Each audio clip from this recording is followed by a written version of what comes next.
বুঝছে না? হ্যাঁ চাচা, গাছ দেখ কি করবা চাচা? গাছ কাটতেছি, ওই যে উত্তরপাড়া আমিনুল কাকাই গাছ কিনে নিছে এটা, হ্যাঁ। সেই কাটতেছিল, একটু হেল্প করতেছি। কি করবো না? ঘর দিব। ঘর দেবো দেখ, ভালো আলহামদুলিল্লাহ।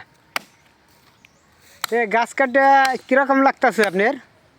খুব মজা লাগতেছে। হ্যাঁ, রোদ্রের মধ্যে গাছ কাটতেছি, কাজ হইতেছে, ভিটামিন ডির অভাবও পূরণ হচ্ছে। হ্যাঁ আলহামদুলিল্লাহ।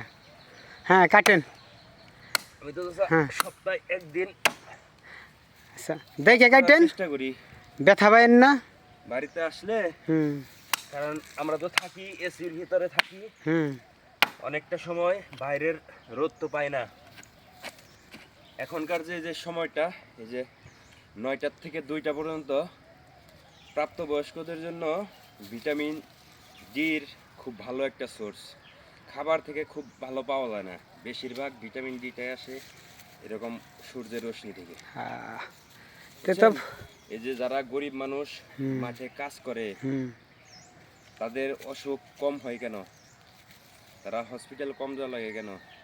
বেশি অসুস্থ হয় হচ্ছে যারা ওই যে রোদ্রে যায় না, আপনার শহরে আপনার যান্ত্রিক কাজকর্ম করে বা বিভিন্ন অফিস আদালত করে, তারা তো রোদে যেতে পারে না। সকালবেলা বের হয়, যায় হচ্ছে রাতে বাসায়, রোদ থেকে পাবে? তখন তো আর আপনার ভিটামিন ডি ঘাটতি পড়ে যায়।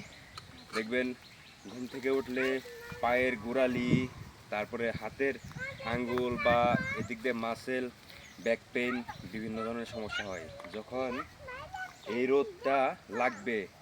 যেমন বাচ্চাদের ক্ষেত্রে 7টা থেকে 9টা পর্যন্ত, মানে সূর্য ওঠার পর থেকে 9টা পর্যন্ত হচ্ছে বাচ্চাদের জন্য, তখন ওই রোদটা যদি বাচ্চা পায় ভিটামিন ডি পাবে।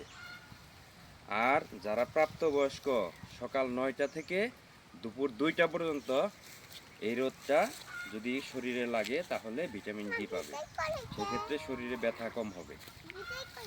আচ্ছা তাহলে, আচ্ছা আচ্ছা তাহলে আমি গাছটা একটু মানে একটু দেখি, ভিডিও করি। ঠিক আছে। গাছ তো অনেক বড়, আল্লাহ অনেক বড় আলহামদুলিল্লাহ। যে গাছ তো হাইলা আছে ওইদিকে, এইদিকে যদি বেশি করে না কাটা হয় গাছ ওইদিকে পড়ে যাবে, কিন্তু ওইদিকে পড়লে তো অন্য ধরনের জিনিস নষ্ট হবে, অন্য ধরনের গাছ আছে, তারপরে যে লেবু ক্ষেত আছে এগুলো নষ্ট হবে।